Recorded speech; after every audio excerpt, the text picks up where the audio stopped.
Welcome to Sleep and Deep Lucid Dreaming, the podcast that explores your inner universe and invites you to fall in love with sleep.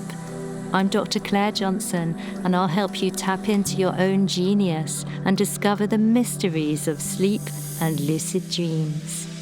Hello, everyone. Welcome to the Sleep and Deep Lucid Dreaming podcast. My name's Dr. Claire Johnson, and I'm very excited today to be doing a special interview in the jungle with my friend and esteemed colleague, Dr. Bhaskar Banerji, who has studied health dreams. He's going to talk to us about the healing power of dreams. So I'd just like to say a very warm welcome to Bhaskar Banerji. Hi, Bhaskar. Hi, Claire. Now, I only gave you a very short introduction. Perhaps you'd like to tell us a bit about how you got set on the path of dreaming in your life. Well, it really started out very young for me. I was living in England when I was, 5, 6 years old, and we boys like to play a game where we steal from each other. And I would always dream with who has stolen what from me and where it was and go and retrieve it. So it's like a golden dream retriever dog kind of person. But it also gave me insight that there's more to dreams than just the symbolic value of dreams. There's also the psychic element going on. And so I started paying attention, and then I had a much more profound psychic dream when I was about 8 years old. I became really sick with pneumonia in London. I was out of school for about a month. And the day I went back to school was the first day of exams. And I didn't know that because I'd been absent for a whole month. And the exams lasted the entire week, the entire 5 days. And lo and behold, at the end of those 5 days, I got the highest score, which shouldn't have happened because I was gone for the month. So the headmaster called me into his room and accused me of cheating. I said, well, I kind of cheated, but not the way you think. I had a dream the night before I came back to school. And in that dream, like Santa Claus, I went down the chimney of my schoolmaster's house, and I was hovering. I saw him sitting at a desk writing out something in a book. And I sort of hovered over him like a ghost. I looked over his shoulder, and he was basically writing out all the questions and answers for the exam. So I just memorized all the questions and answers, and that's how I aced the exam, sneak preview. And Wow, that's very cool. the headmaster looked at me and said, you're either the most creative liar I've ever met, or you're telling me the absolute truth. And then they did a little survey and looked at all the scores of the boys sitting around me, and they all had pretty low scores. So they're like, okay, you must be telling the truth. Then they felt guilty and gave me an award.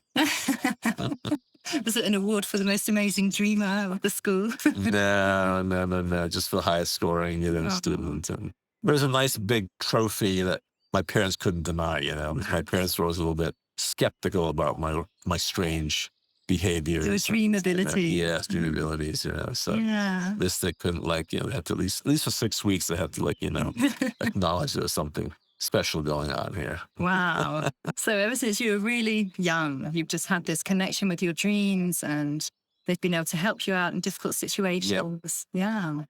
And how about the situation with health dreams? How did you get into understanding more about that? So that was another dream experience. I was in my mid to late 30s, and my partner at the time had become very sick, and I was taking care of her and neglecting my own health. And then one fine Friday morning, I woke up with a massive gum infection on my right side. It looked like one of those rhesus monkeys with their cheeks swollen. And I started calling around to all the dentists, see if I can get an appointment. They're like, no, it's Friday. The weekend's coming up. We're all going on holiday. Tough, buddy. You have to wait till Monday. So I took a bunch of painkillers, but that didn't last very long. After 3-4 hours, it wore off. And it's such an intense pain shooting up the side of my head. And at the time, I was in my master's program, getting my master's in holistic health education.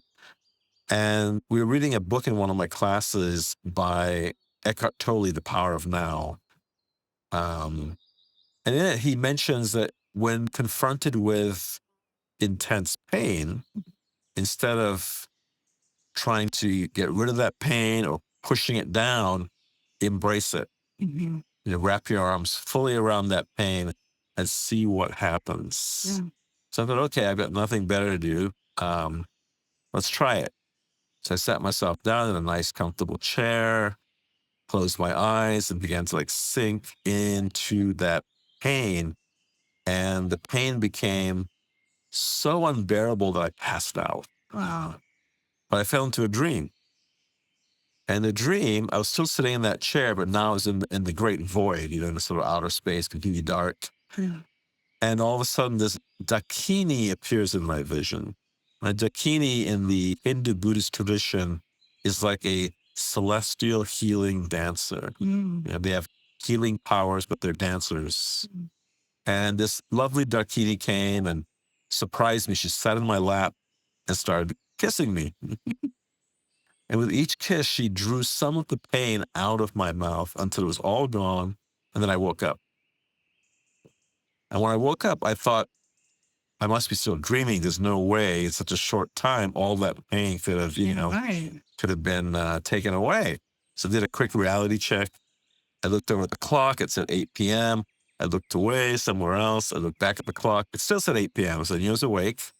Then I rushed to the bathroom to see what had happened in my mouth. Looked in the mirror, opened my mouth wide, and I saw that all my gums look normal now. And all the pus that had been pressing on the nerve endings in my gum, the pus had all drained into a sac below my chin, like a chicken sack. It was just steadily draining down my stomach from that sac. So there's no more pressure on the nerve endings, hence no more pain. Mm. And I was pain free and saved myself a whopping $5,000 dental bill in the process. Wow. Amazing. So that left a real mark on me. Yeah. And I began to wonder, well, have other people had these kind of experiences? So I started researching and found out that, particularly in ancient times, particularly ancient Greece and Egypt and India and China, it was fairly common for people to make use of their dreams in various ways to get information about their health or to even, completely alleviate medical conditions. Yeah. That's what got me started. That's what got you started. And then you ended up doing a PhD on that topic. Yes, that became the focus of my PhD dissertation. Mm-hmm. I got a PhD in mind-body medicine, and the focus was dreams and health. Right. And that was at Saybrook University? Saybrook University, US. yes. Yeah. And what did you do for your methodology? What kind of things did you do? Did you interview people? Or... I took people on an experiment. Mm-hmm. So it was a 6-week experiment, had about 100 people sign up. Yeah. I took them on a journey where we incubated health-related dreams. And then I basically studied those dreams to come up with a classification system for health-related dreams. Okay. And so what kind of signposts do people look out for if, like, in terms of healing dreams? Like, if anyone listening wanted to figure out if a dream was healing, if it's not particularly obvious at first, what kind of things would they look out for? I think the primary thing they should look out for is an increase in body parts showing up in their dreams. Yeah. So that's the dream maker trying to tell us, look, there's something going on with the body, and it does that by increasing the number of body parts. And then what kind of body parts are showing up? Usually there'll be a recurrence of a certain body part, Right. and that's the body part to focus on. Okay.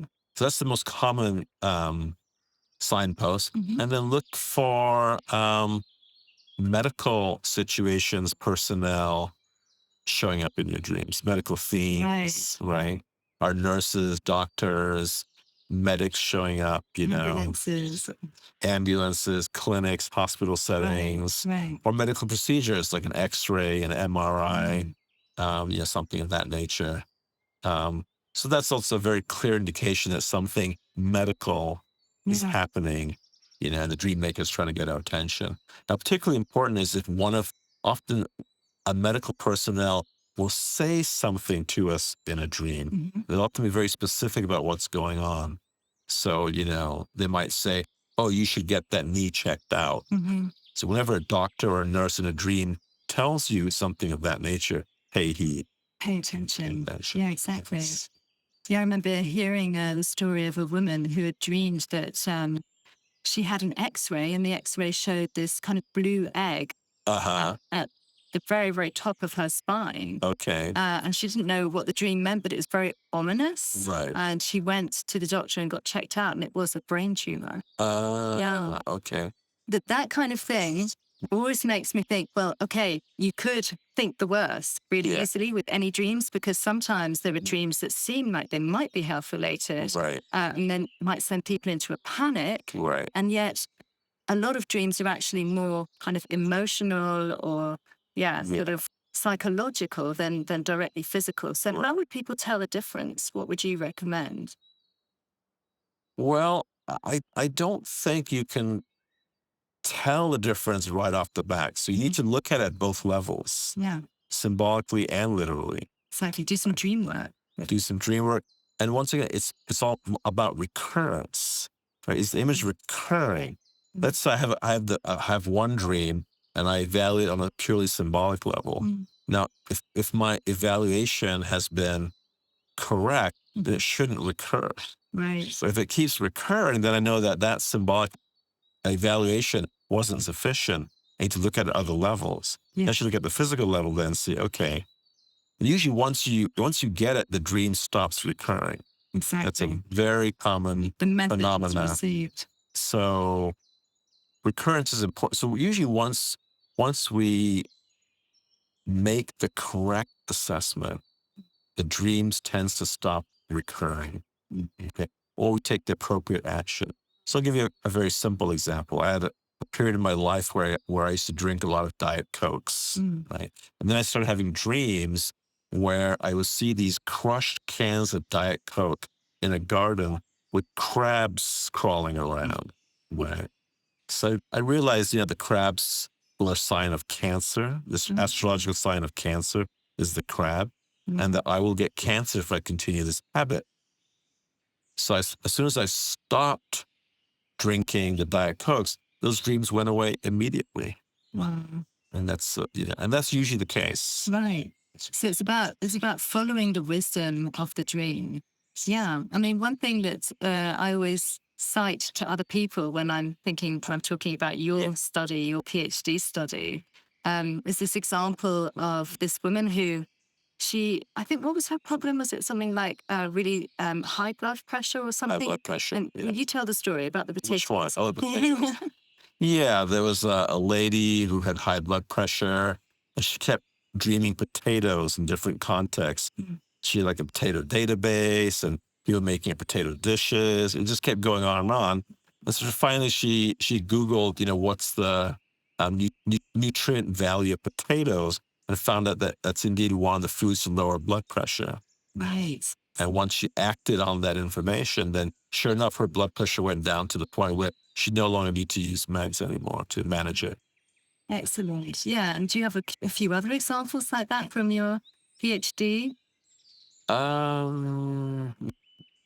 Yeah, we could give you some other examples. Well, there was another kind of health-related dream is when, like the one I shared with Bikini Dream, where a healing experience happens within the dream itself that results in a bodily change when you wake up. Yeah. So there was a lucid dream, for example. It was a man who was suffering from low back pain, and he had a lucid dream where an X-ray machine was chasing him, right?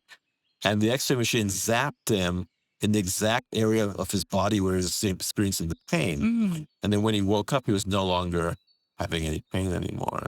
Wow. So he had a cure right in the dream state. Right, exactly. Well, that's what my own personal experience with lucid dream healing has been. Yeah. That if I have an issue in my body, like once I was diagnosed with uterine fibroids. Okay. And that was at the time when I was planning to start a family. Yeah. And the doctor said, it's not a good idea to start a family if you've got these uterine fibroids, because the estrogen from the pregnancy will make them grow, and it might damage the baby, it might cause complications. But I didn't want to have an operation. So I thought, okay, I'm just going to try and heal this myself. And I started meditating a bit more during the day and sending healing thoughts and so on. But really, the real healing took place in lucid dreams, actually spaces of lucid light, where I was bathed in orange light. And this orange light would lift me up, and I would just be lying in it with my whole body. And I knew that I was being healed. It was just incredible, actually. Because I wasn't expecting that to happen. I wasn't asking, send me a lucid dream with the lucid light. But it all just happened. And orange is the color of that chakra, that energy center in the body as well. And so I went back to the doctor, and the fibroids had shrunk. I got pregnant during that time as well. And they were like, oh, it's still there, but it has shrunk. But as the pregnancy continued, this fibroid just disappeared. They couldn't see it anymore on the scan. It didn't get bigger with the estrogen. And I had an affirmation that went with the daily meditations, which was, the only thing that grows in my womb is a baby. Because I didn't want to have a negative affirmation where you say nothing grows, or, that could inhibit the baby. So that was the affirmation I came up with.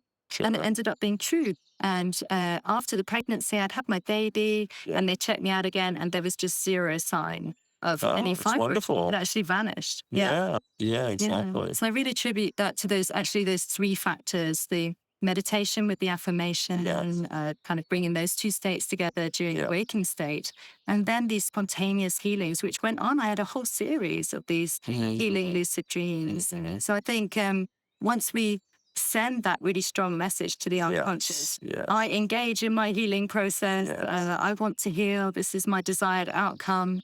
It just takes over. It's on board. The unconscious always wants to help us.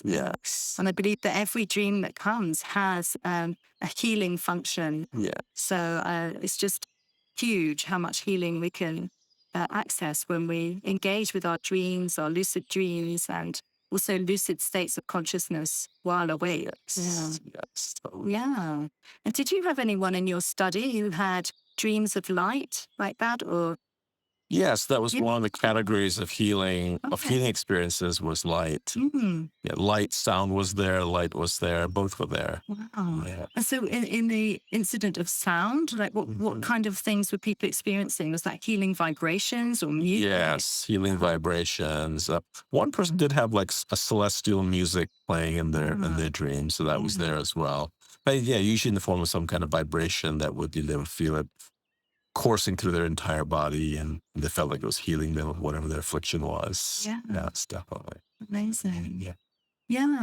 Well, we've just actually had an amazing experience together here in India, up in Bangalore, where Bhaskar Banerji put on the very first Dreams and Spirituality conference that's ever happened in India. And during that conference, he gave a presentation on healing dreams. So we talked about all of these kind of things with the signposts into healing and so on. And people loved that. I think it's a very, very important topic because everybody needs healing on some level, whether it's psychological healing or physical healing or spiritual wholeness as well. We're all looking to become whole. And dreams are such an amazing avenue to explore in terms of healing. So that was a very beautiful conference. And maybe you'd like to say a few words about these conferences, because you're planning on manifesting some more. I mean, this particular conference was born from a dream, right? Yes, it was a dream that I had about 9 months ago while I was out in Death Valley National Park. I was just sleeping out in the desert, and I had this dream where a desert spirit entity came to me in the dream and said, it's time to go back to organizing conferences. It's something I used to do decades ago. And so I woke up from the dream, and I sort of asked the desert, where should we start? And the answer was right away, India. So that's how we got to where we got to. Incredible. And there was a great turnout, lots of people, and many different wonderful presentations. And Bhaskar's going to continue with this. And Yeah. I think the conferences are a great way to sort of kickstart. If you're a beginning dreamer, it's a great way to kickstart your dreaming journey, because you've got this one location where you've got um, a plethora of dream experts showing up, and they can provide a lot of guidance to really jumpstart your dreaming practice. And even if you're an experienced dreamer, just connecting with fellow dreamers can be very valuable and nurturing for one's dream practice. So it's in a very short amount of time, it's a great way to jumpstart your practice, take it to the next level. Yeah, exactly. And it's part of it. It's okay. You've got all these experts giving their sort of their theories or their demonstrations about dreams and opening up new ideas in the audience. But also, what I love about the in-person conferences are the conversations Yes. and just the connection between people. And Yes. you finally meet people who are also interested in dreams and the unconscious, lucid dreaming, out-of-body experiences, the spiritual aspects of dreaming, also the science of dreaming. I mean, it's just all there under one amazing umbrella. So these conferences are just fantastic. Yeah. Dreamers definitely belong to a tribe. Yeah. And you feel like you're part of that tribe when you come to these kind of conferences. You realize that the tribe really exists. Yeah. We're a part of it. Yeah. Yeah. You just feel so welcome.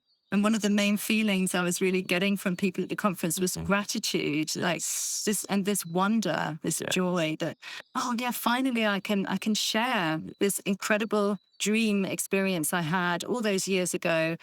Everyone laughs at me when I share it, or they just dismiss it. And here people are listening, really listening to my inner experience and respecting it and just holding it in a really precious, safe kind of space. Yeah, definitely. Very beautiful. Yes. And now we're dreaming in the jungle. Right by a tiger reserve, and there are monkeys. Reserve. Yes, and elephant camps and all An this. elephant walked right by this room 12 hours ago in the dark. Left a few droppings to let us know it was here. Yeah, and like monkeys bouncing off this roof, this corrugated iron roof on this outdoor tent. Loads of deer. It's like living in a deer park. Just being here, traveling with a few other dream friends from the conference. So we're keeping the dream alive, because it's always sad when a conference finishes and everybody has to scatter back to their various corners of the globe. So we're just dreaming deep into the Indian jungle at the moment. Yeah, so we'll carry on with this conversation in a little bit. We're going to have a small break now and cool off a little bit and then come back to it. So thank you, Bhaskar Banerji. Thank you. What are your insights so far into healing dreams? Thank you. You're listening to Sleep and Deep Lucid Dreaming podcast with Dr. Claire Johnson. Have you ever dreamed with a group of amazing people by the ocean? I run Lucid Dreaming Ocean retreats, and it never ceases to amaze me how bright people's smiles become and how soulfully they connect and learn together when they share dreams. Discover more about upcoming retreats on deepluciddreaming.com.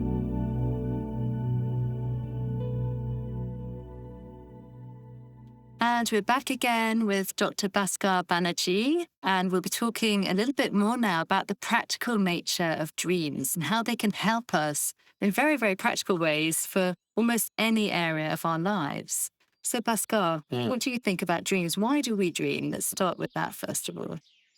Well, research has shown that we dream for a number of reasons. One of the most common reasons is what we call memory consolidation. We go throughout our day, we have so many experiences, and while we sleep, our brain has to decide what to keep and what to discard. So that happens through the process of dreaming. And then another very important purpose that dream serves is to help us solve problems. Personal problems, it could be societal problems. But dreams are really one of the most prevalent tools that we're born with, basically, to help us solve life's problems. we do it every night, like it or not. It's free. So might as well learn to tap into that potential. Right, exactly. And what are the ways in which we can tap into that potential?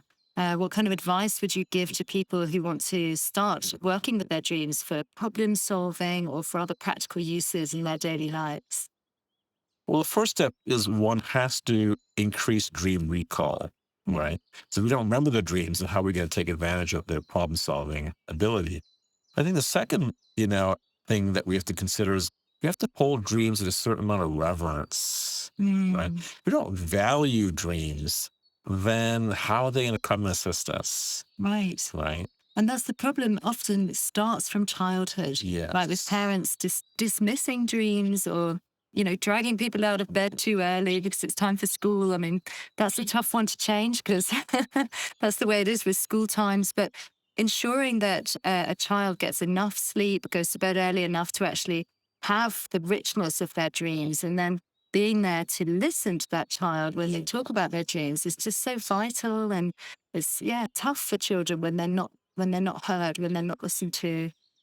Yeah, and I mean, in ancient societies, dreams were often thought of as messages from the gods. Mhm. And people didn't say, oh, it's just a dream, forget about it. That attitude was not there. I think that's a very harmful attitude to sort of dismiss them Yeah. as not very important, inconsequential. So once again, if we can learn to revere dreams again, value their merits, then they will serve us in all kinds of ways. Yeah, that's right. And do you have any examples of how dreams can help us with problem solving, for example? There's really any kind of problem you have in life, dreams can help us with, and even areas we might not even think of, like let's take, for example, one's finances, Right. right? We sort of have an inbuilt financial advisor. You know about that. Yes. I invest, and I would have to say my best investment tips have come from my dreams. My most lucrative investment tips have come from my dreams. And often things that are not obvious. So why don't you tell us a few of your investment dream stories, Bhaskar? So one of my first investment dream stories was one that I didn't follow, and I regretted it terribly. Um, so I decided to do something rather unusual with my life. I decided to take a time out from society and walk across the United States. Wow. And it was a 2-year walk. And right before that walk, I had a dream where I was in a mall, and there were 2 escalators in the mall, one of them going down, one of them going up, just like you'd usually have in a mall. And at the bottom of the escalators was a gigantic banyan tree. Oh. Okay. And I saw that came down on the one escalator, saw the tree, and knew I was going to go up the other escalator. And that was the dream, basically. Okay. Now, I knew what the dream signified because in those days, there was a product called Banyan Vines. It was a networking product, and one that I used. Okay. So I knew this product existed. I knew that's what the banyan tree was representing. Mhm. And I knew also the dream meant that it was an investment that would go up a lot. It would go down first and then go up, Ah. right? Wow, yeah. And at that point in time, it was actually quite down. It was only trading at like $2 a share. And I knew the dream was saying it's going to go back up the other way, right? Yeah. The problem is my rational mind couldn't wrap itself around that piece of knowledge. Right. Because my rational mind knew that this product was going to go, this company was going to go out of business because Microsoft had come on the scene, and they were better at marketing. They didn't have a better product, but they were better at marketing. And because of that, they were going to run Banyan Vines right into the ground. So I thought, there's no point investing in this. It's doomed. This company is doomed, right? So I did invest in it. Started my walk, finished my walk. When I finished my walk, that stock skyrocketed. Why? Because they had a secret product that they hadn't told the world about. They were working on it, in a clandestine manner. Yeah. And it was called Street Talk. And Street Talk, in a way, was the precursor of Google. Oh, wow. Okay. So it was the first search engine Yeah. on the internet. So you can imagine the impact that it had, right? So that stock went from $2 to $32 in the time I was walking. That's a 16-fold increase. That's a 1,600% increase. And I would have been an early millionaire if I simply listened to that dream. So I learned that lesson the hard way. So the next time I had a dream like that, I really paid attention. I acted right away. So the next dream I had in that series was a simple one. I was living in San Francisco after the war. I was taking the subway back one night, taking it back home. And there were two gentlemen sitting behind me in the subway car talking about a up-and-coming biopharma company called Galena Pharmaceuticals. It was a startup. Yeah. And I couldn't really hear much of their conversation because the train is so loud. Yeah. I just caught a few glimpses here and there. But that night, I had a dream where I was in a movie theater, sitting all by myself, and the curtains open, and on the screen it says Galena, right? And then all of a sudden, two Indian gentlemen come and sit next to me. They're twins, and they start squabbling. Okay. And that was a dream, right? So based on that dream, I knew that Galena was going to double because the two men were twins. Yeah. Okay. So next day, I immediately went to the broker and I took all my money out of the bank and bought the Galena stock. Wow. In those days, you couldn't do online trading. You had to do it in person. So I had to go to the bank during my lunch hour, take the money out, run to the broker, give it to them and buy the stock. Well, you wouldn't believe it. In 1 week, that stock doubled. Whoa. And why did it double? Because an Indian company bought a major stake in Galena. Now, nobody knew that. That was not in the news before, and I certainly didn't know that. There's an Indian pharmaceutical company called Dr. Reddy's that bought a 30% stake in Galena Pharmaceutical, and that caused the stock to skyrocket, jump 30 to 100%. Wow. So hence the Indian gentleman in the Hence the Indian twins doubling the price of the stock. Whoa. So very precise, Yes, right? Really. Symbolic, but very precise. Yeah.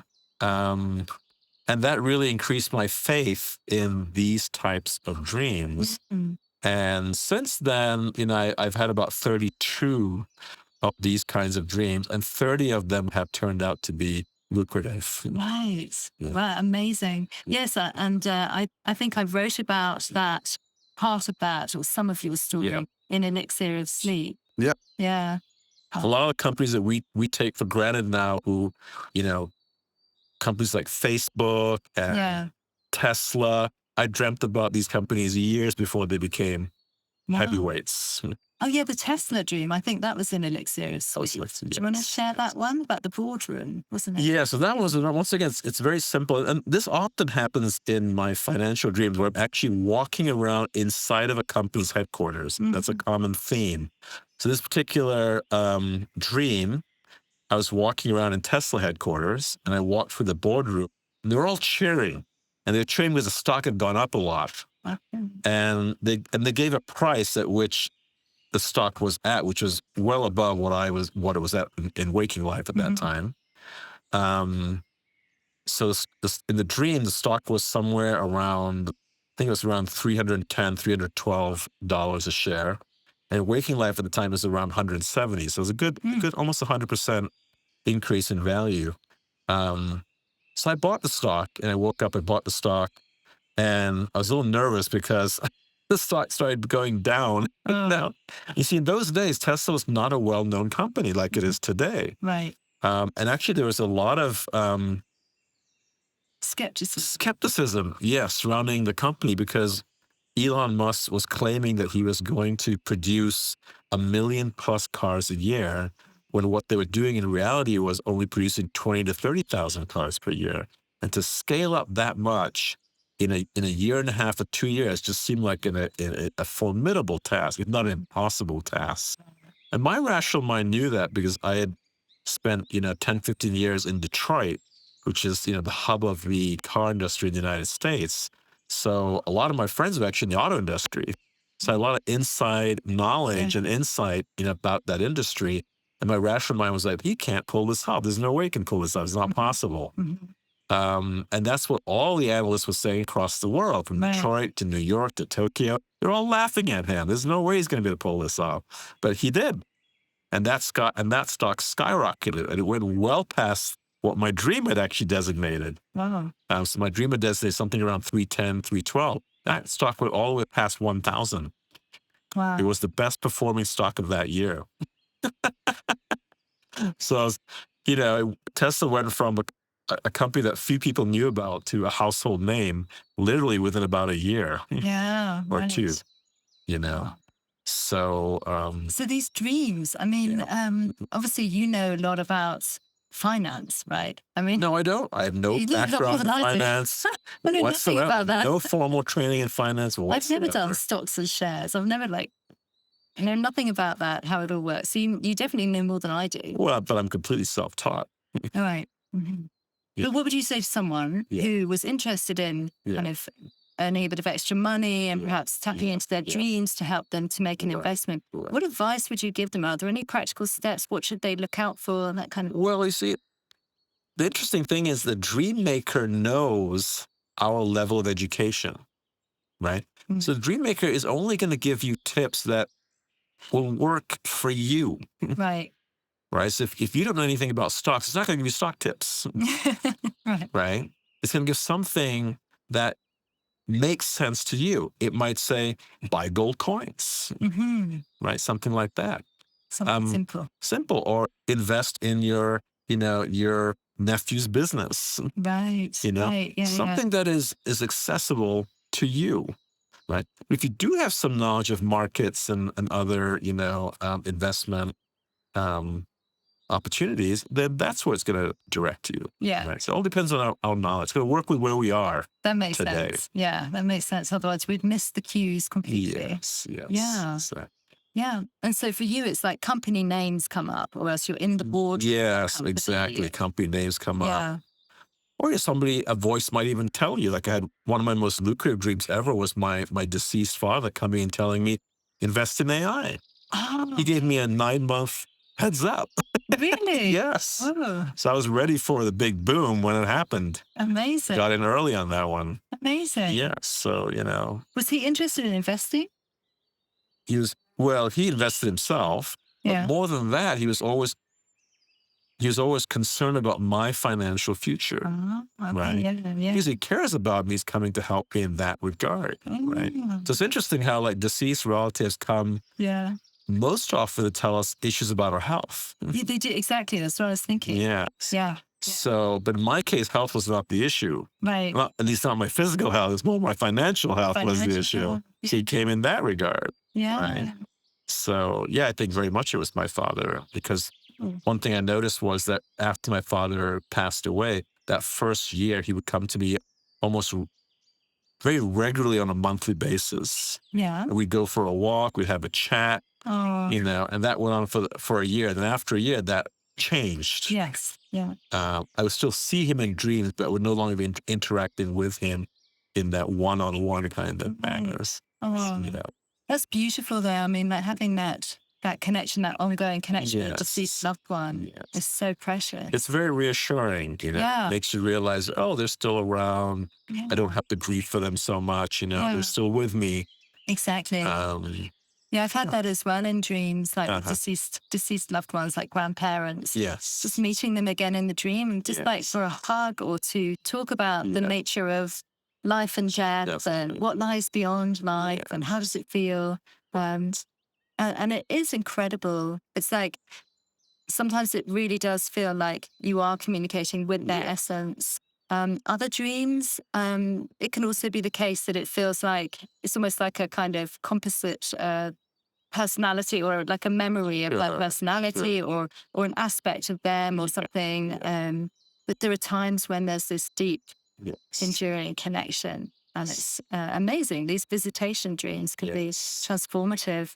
And returning to the topic of health dreams, there are so many dreams that people have said that their deceased mother or father has come to them and been very specific about a health issue that person has, which is without symptoms at that stage. So Like you have breast cancer, or you have to check out that mole on your leg, or whatever it is, and just really kind of insisting and recurring, coming back if the dreamer doesn't listen, and shouting and getting your attention one way or the other. Exactly. Basically. Yeah. Mm-hmm.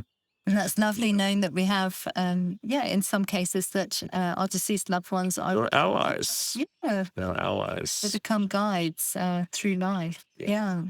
So do you not dream of your father anymore? Or he still appears, but I'm going to be watching him interacting with somebody else, or watching a scene where he's there. Yeah. He's no longer interacting with me. Right. Often he'll be interacting with my mother or some other relative, but not with me. Directly. Yeah, it changes, doesn't it? It changes. It goes along. Yes. Yeah. Because they move along in the afterlife, and so, Right, exactly. Wow. Great. And so are there any other things that you'd like to mention around health dreams or finance dreams, or tapping into our dreams for solving problems? Well, I think another one of the key roles that dreams play is to warn us, to alert us to potential disasters that we may be walking right into. Right. And that can be, we've talked about in the arena of health. It could be in other arenas. For example, I travel a lot. Yeah. Right? And so once again, when you're traveling, you're vulnerable. Yeah. Right? You don't know what trap you might be walking into because the landscape isn't so familiar as your regular home domestic, landscape. So I've often had a lot of, warning dreams during my travels that have kept me out of dire situations, So that's also a function that I think is very important. Oh, can you give an example of one? Sure. For example, I used to take people on tour to Southeast Asia. Okay. And one time we were in a country called Laos, which is very close to Thailand. Yeah. And we just finished the Laos section of our trip. And our next chapter was going to Cambodia, to a really special place called Angkor Wat. Yeah. Which is a city of temples, city of ancient temples.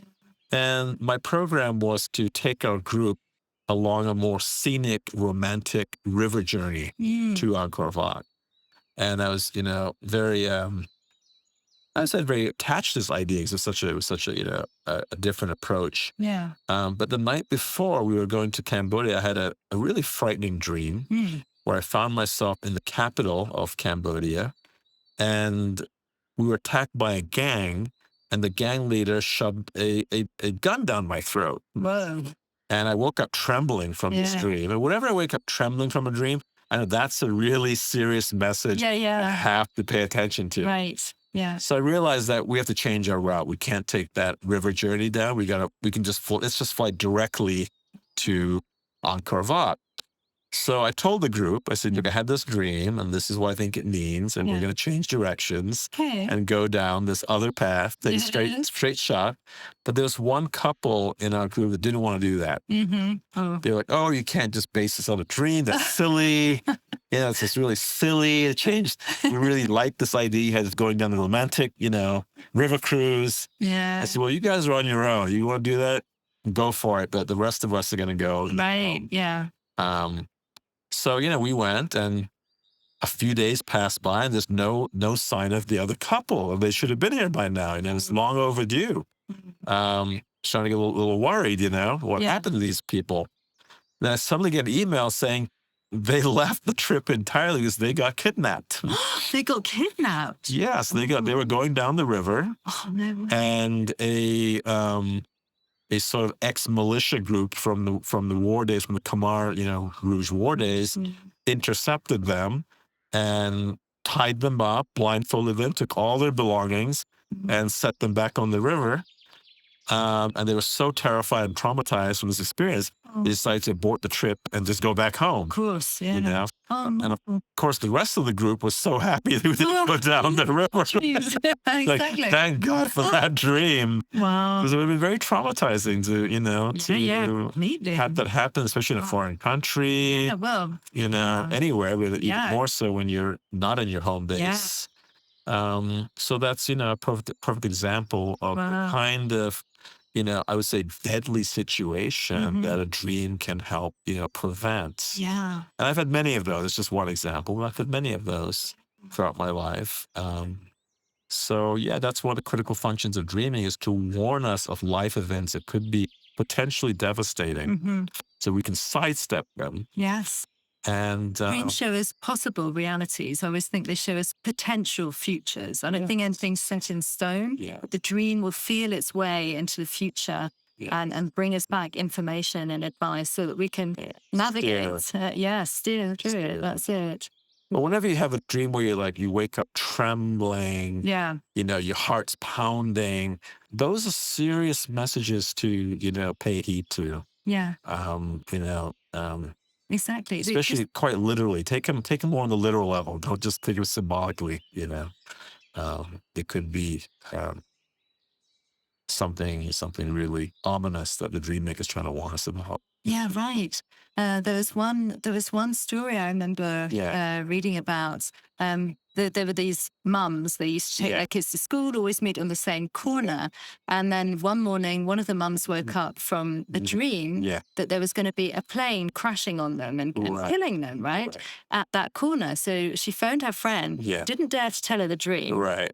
But said, well, I think we should meet somewhere else. They arranged to meet somewhere else. Yes. And they did that. And then as they drove past their corner, unbelievably, this very small light aircraft had crashed into that. Oh, wow. corner. Wow. Yeah. See. I mean, it's There you like, it's go. unbelievable, right? And most of the time, you would think, you would wake up from that dream and think, well, it must be symbolic, and try and figure out what might it mean, a crashing Right. plane in my life. And Right. But she was able to feel that as an actual precognitive dream that was telling the future. And thank goodness she acted on her instincts. Yeah. So dreams are astounding, full of wisdom. They can reach forward into the future. They can stretch back into the past. They can revive the dead. We receive our deceased loved ones in our dreams. And they can offer so much advice along the journey of life. Yeah. Well, thank you so much, Bhaskar, for sharing some of your incredible dreams. You're an amazing dreamer. And I love the way that you live your life, paying attention to the world of dreams, and it's helped you to have an incredibly rich and amazing life and heal and help other people. So It's been a good journey. yeah, wonderful. Okay, so we'll keep dreaming our jungle dream we with will. our friends here in the Monkey jungle, friends here in with the our monkey jungle. friends around us. Tiger friends. Elephants. Elephants. Yeah. Who are supposed to dream with us? Yeah, exactly. So wonderful. Wonderful to be here. And thanks so much for this great conversation, Bhaskar. Thanks, definitely. You too. Thank you. Thank you. Bye. Welcome to Sleep and Deep Lucid Dreaming, the podcast that explores your inner universe and invites you to fall in love with sleep. I'm Dr. Claire Johnson, and I'm here to help you tap into your own genius and discover the mysteries of sleep and lucid dreams. As a warm welcome to my podcast, you can instantly download 2 free audio classes, one on how to lucid dream and the other on tips for deep sleep. Imagine for just a moment the next 10 years of your life stretching out in front of you in all their glorious potential. And now consider the fact that you're going to spend over 3 of those years asleep. We all spend a third of our lives asleep, but often people barely give a thought as to the many treasures sleep offers, like lucid dreaming, where you become consciously aware during a dream, or natural healing and enhanced memory.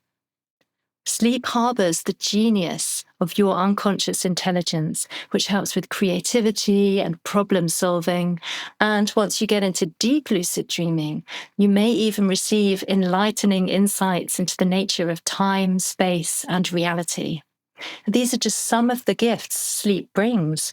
So why not discover more about sleep and all of the shifting states of consciousness it encompasses? This podcast seems like the best way of giving you short bursts of sleeping and dreaming consciousness, thought-provoking glimpses into your inner universe to remind you that there's more to you than meets the eye, more to you than your waking self. You're so much greater than that. And this is one of the things that sleep teaches us. You have enormous untapped potential. Sleep and dreams hold the key to your potential, bringing you immense benefits and greater success in your waking life too. This podcast will help you raise your lucid awareness in all states of consciousness and inspire you to engage with the fantastic depths of your inner life. Because so many of us sleepwalk through our lives. We miss the magic that's present in every moment because we're too distracted or too stressed to notice it.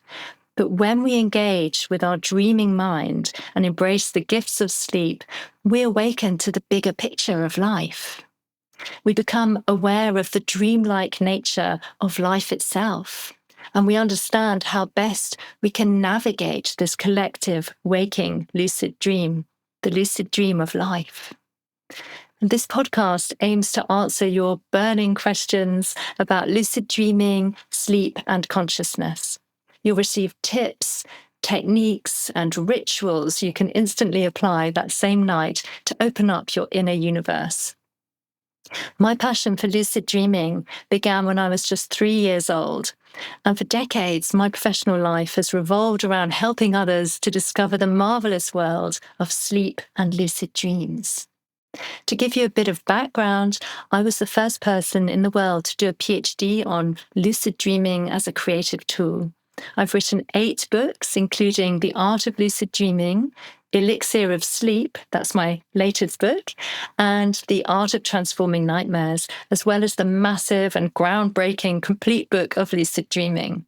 I'm a former president and CEO of the International Association for the Study of Dreams, and I'm the creator of Deep Lucid Dreaming video courses with guided meditation for blissful sleep and lucid adventures. I lead beautiful in-person retreats, lucid dream retreats by the ocean, and on my website, deepluciddreaming.com, you can receive various dream gifts, including lucid dream meditations and a couple of free guidebooks. In this podcast, we'll explore portals into lucid dreaming, restful sleep, super creative dreams, hypnagogic states, and out-of-body experiences. You'll gain insights into the nature of consciousness and discover how to access the creative genius of your dreaming mind. You'll start to welcome sleep every night as a healing elixir for body, mind, and spirit, and wake up refreshed and joyful. You might even learn how to make your wildest dreams come true. But we will look at the tough stuff too, such as scary sleep paralysis, where you feel like you're trapped and can't move your body, anxiety dreams, insomnia, and nightmares. I'll share my best techniques for releasing fear and guiding dreams into healing experiences. And when I was a kid, I had recurring lucid nightmares, episodes of sleepwalking, sleep paralysis. There was nobody to help me understand what was happening. I had to figure out for myself how to overcome fear and navigate the thought-responsive dream reality. That early baptism of fire actually helped me to develop many original techniques to help others. So I have lots of practical advice for those of you who would like tips on how to handle scary sleep experiences, as well as tips on how to have amazing lucid dreams. I will release 1 episode per week, and once a month I'll release a conversation with amazing dreamers and authors so that we can hear their stories and perspectives. And as you listen, you'll discover who you are when you sleep and dream. You'll explore the frontiers of your own consciousness, and this life of yours will become richer and happier. After all, why not expand your existence by waking up to the power of sleep and dreams? Why not tap into your inner genius? It's right there, waiting for you every night when you fall asleep. After a lifetime of personal lucid dreaming and sleep exploration, I've reached the conclusion that sleep is key to the evolution of human consciousness. When we engage with the shifting states of awareness within sleep, we can find answers to all of the big questions of existence. At any given time of the day or night, there are millions of humans dreaming. It seems to me that we continuously dream our world into being. Our genius dream intelligence enables us to process the past, solve problems, and imagine the future. While we sleep, others are world building in waking physical reality. And when they fall asleep, we take over. And so the collective dream of life continues. The world invents itself afresh in an endless stream of creative acts. This is spectacular. As you can probably tell, I'm already madly in love with sleep and deep lucid dreaming and the wondrous states of consciousness we encounter when we close our eyes at night.